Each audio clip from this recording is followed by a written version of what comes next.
Good morning. It's May, and it's me and our live studio audience. This is Shrimp Boat, and that's Maple Glaze. So they're going to be joining us today because we need a little something going on in the background. So do follow their lead, get your snacks, and sit down because we are going to be talking about everything that I watched, read, what my brain consumed in the month of April. And I am going to get the labeling right on this video this time. I noticed last time I said, oh, what I consumed in April, and it was supposed to be March. I don't know what happened. We fell apart. Also, tangent. What do y'all think of the hair? I think that she needs a tone and a bleach moment, but we are entering an era of blonde ambition. But that's not why you guys are here. You guys are here to hear me talk. So let's talk. All right, we're going to start off strong. We are talking about Like Water for Chocolate. And I'm talking about the show, not the movie. My mom showed me the movie when I was a kid. I love it. I've watched it quite a few times.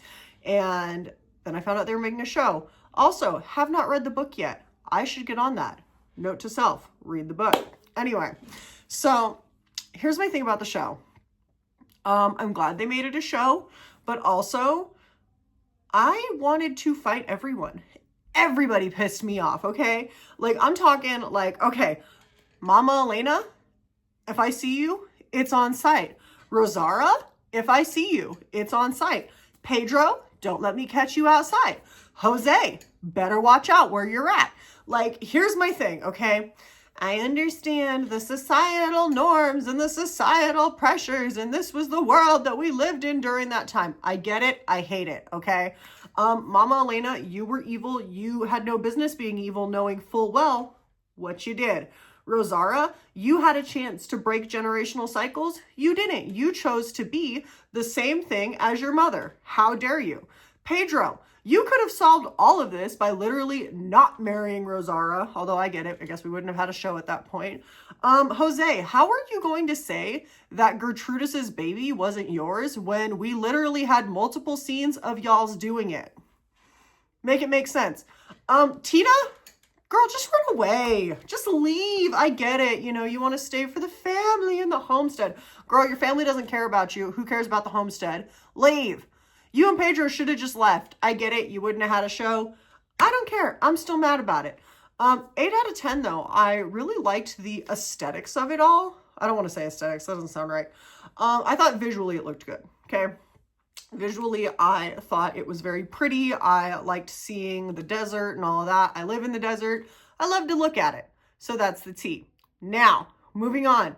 Let's scare Jessica to death.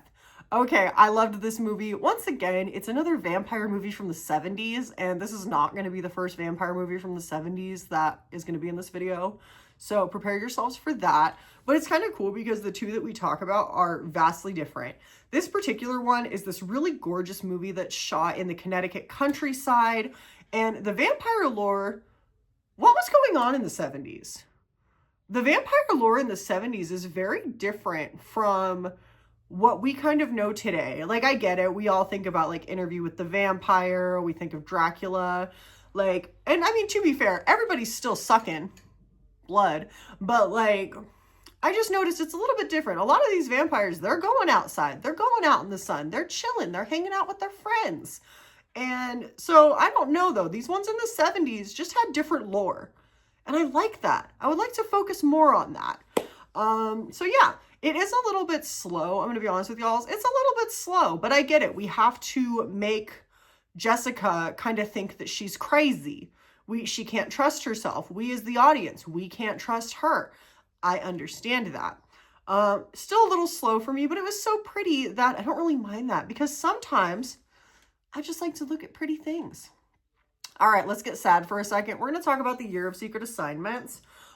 This was a book that I read as part of my series of books that I read in middle school. And while I thought it would be like a fun little read, there was a lot of parts that talked about grief and what life was like for one of the characters a year after her father died, which was impeccable timing on my part, who decided to read this almost a year after my mom passed away. And I think that reading it actually kind of helped me work through some of my own grief that I've felt since my mom passed away. And I don't mind that. One of the things that I kind of took away from it was there's almost this like weird expectation that either we put on ourselves or people put on us, where after somebody passes away and you get to like that 1 year mark, it's like people just expect you to like be healed and be over it. And it doesn't work like that. You know, it truly doesn't. Like, at least in my case, like, how do I feel like I've moved on from the initial trauma of losing my mom? Maybe, but I still be crying constantly. I still grieve, and I don't necessarily know if that's something that's ever really going to go away. And it's so weird because I don't want to, people are so kind to me, but I don't want to be like rude about it, but sometimes I just feel like it's this weird pain that exists within me that no one will understand unless they've been through it. And that's kind of just this thing. But anyway, back to the book. I think reading the book genuinely really did like help me, because it was like oh, here's a character who's in a similar position to me. And it was kind of cool because I remember reading the book when I was younger, and the grief part was not something that I focused on. Although looking back at it now as an adult, I'm kind of like, wow, that's the whole story, you know? So I'm glad that I did it. I'm glad that I reread it, and I'm glad that I'm still reading. My mom worked in a library my whole life. I grew up in the library, so I always associated books with her, and I don't ever want to stop reading. I want to constantly keep doing that. So yeah. Okay, let's talk about something fun. Let's talk about Britney Spears. Okay, so I watched Crossroads. It was cute. I loved Britney in it. I love Britney in general. And I hate what people did to her. Anyway, it reminded me a lot of being a teenager and just hanging out with my friends, and it just made me feel good. Also, and I did mention this in my video, I thoroughly enjoyed when Kit punched her ex-fiance in the face. It was so goofy looking and I adored it.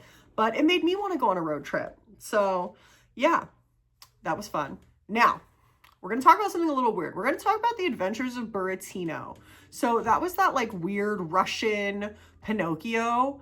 And I think the children love it because it is directed towards them. I'm not mad at that. I'm not going to lie. I did find this to be really slow, and I was kind of not feeling it at first.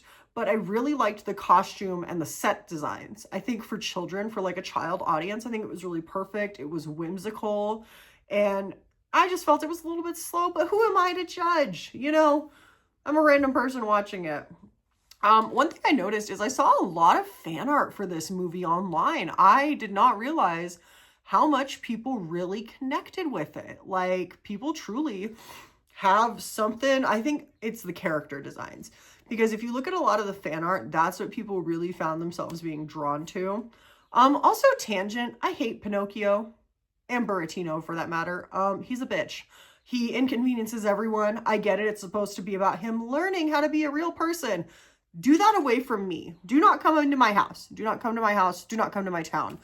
I have no interest in helping you learn how to be a person, Pinocchio. In fact, if it was my choice, you would be in a bonfire, firewood. I would be roasting s'mores over you. You inconvenience people, and I do not want you coming to me and doing that.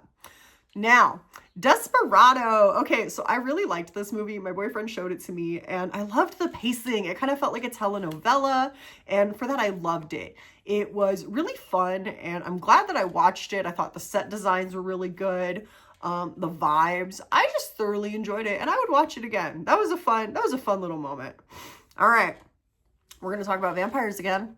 We are talking about The Velvet Vampire. All right, this one was really cool. I loved it. I love the idea of a vampire movie set in the desert, which is very much the opposite of our vampire movie set in Connecticut. I thought it was different and really cool. I said this in my review too, but it reminded me a bit of that part in The Doors where they're all doing drugs in the desert. It was trippy, it was sensual, and I really loved the use of the color red. It really made it pop. And I think there's something really special about vampire movies in the 70s. I think I'm going to look more into that. So if y'all see a video, you know what happened. Because they're aesthetically pleasing and they tend to be different from those traditional vampire movies. And I almost think I like those a little bit more. Don't tell the other vampire movies. I don't want them to find out. All right, so that was like the main stuff. Now, I want to talk about our honorable rewatchables. So this is the section of the video where I talk about things that I rewatched and how I feel about it. So buckle up, y'all. I'm so sorry. We're going to talk about Game of Thrones. We are going to talk about Game of Thrones because I love Game of Thrones. And you know what? I don't care what you have to say about the ending. Yes, I do. Leave a comment. We'll talk about it. We will. But I'm right. Anyway, I have so much to say about Game of Thrones. First things first, there are spoilers in here. So if you haven't caught up, it's been out for years. Get on it. But anyway, if you don't want to see spoilers, they're here. So first, I think when you watch the series as a whole versus when it was airing, your opinions tend to change a lot. So I have a few main points that I want to touch on with that. So first, who is truly evil, in my opinion, kind of changes. While I do think the Lannisters are obviously evil, I don't hate Cersei as much as I thought. Mainly because so much of what she did, and this actually goes for honestly most of the cast, like no one is truly like innocent except for Shireen. That was messed up what happened to her. Anyway, and this really does go for most people, really did everything for her survival and her benefit and her family. Was she evil? Yeah, obviously, we hate her. But also, what would you do? What would you do if you were in that situation, knowing that if you let go of power, you were pretty much guaranteed to die? Also, I think that she has this thing that kind of goes unappreciated, but she has this wisdom that she got from being a queen, but also from mainly being a woman. I'm specifically referring to some of the lessons that she taught Sansa, like during the Battle of Blackwater Bay, when she tells them that Sansa that Sir Ilyn Payne isn't there to defend them, but rather to take them out should the gates be breached, because it's better to die than the alternative when the men get in. So honestly, for that, like, was Cersei evil? Absolutely. Could you learn from her? Absolutely. And I kind of feel that way about a lot of the characters. Like, obviously, I was very glad when so many people met their fate, but also I realized watching the show that so many people are so gray. And I wish I had caught that more the first time. Okay. Now we're going to talk about Daenerys. Oh, Dany, my girl. I loved her. I hated what happened at the end. Upon a thorough rewatch, was my girl always a little crazy? Oh yeah, absolutely, she was. I would also like to mention that I think the true final thing that really made her crack was Missandei dying right in front of her. And you know what? I'm going to be honest with y'all. I absolutely love and adore my best friend with all of my heart. And if they got their head chopped off right in front of me, guess what? All of y'all's are dying. I don't care. I would crack right then and there. No survivors. But I do understand why she had to go. Unfortunately, she herself became a tyrant and became cruel in the name of freedom and breaking the wheel. You hate to see it. You really do. Also, I want to know, I think one of my favorite things about Game of Thrones, and I didn't really realize this the first time, but I did realize it this time around, the women, in my mind and in my opinion, are so much more compelling and interesting than the men. The men are interesting too, but also, some of y'all's, I just want to look at you, you know? Like, okay, you've got your stories and all of that, but you know what? You guys can be eye candy. That's okay. That's all right. That's fine. I'm fine with that. I hope you guys are too. But anyway, I do think that the women just have to surpass certain barriers that the men don't really have to, which really makes their stories, to me, more intriguing. And my third and final point, because honestly, I could talk about Game of Thrones forever, I really enjoyed the interactions that we saw between Varys and Peter Baelish / Littlefinger. I think these two characters were really great parallels of each other because they were so similar and yet also so different. Every time they talked, it was always really something to behold because you really didn't know at first who you could trust. And I want to end my Game of Thrones talk with me saying that while I really loved how by the end of it, while Varys and Littlefinger were so similar, Littlefinger always served himself and Varys always served the realm. And so because of that, those were two characters who were two like perfect mirrors of each other. So yeah. Okay, last thing, last but not least, The Dreamers. Oh my God, I love this movie. I love this movie. It is one of my top 4 favorite movies. Letterboxd, hit your girl up. And you know what? I don't care if you think that it's gross or weird or taboo, because guess what? It is. But it's also really beautiful. I think cinematography-wise, beautiful. Story-wise, unique. And ultimately, the thing for me is that these characters who really live in their own dream world that they've created, which ultimately does get shattered, but my God, it is so beautiful up until that happens. And even after that happens, something about this movie just really draws me to it. I don't know if it's the way that it just feels like true art or like the characters themselves are art, but it's a movie that I like to watch by myself when I'm alone, for good reason, because not everyone feels the way I do about this movie. And it puts my brain in a happy place. It feels like home in a way, which is strange considering that I haven't been to Paris yet, and I haven't been in a throuple yet. Just kidding. But yeah, so that was everything that I watched, ate, consumed in my brain. And honestly, it was a really good month. We had a lot of genres. We surpassed time and space. We did so much. So looking forward to May. I was totally about to say April.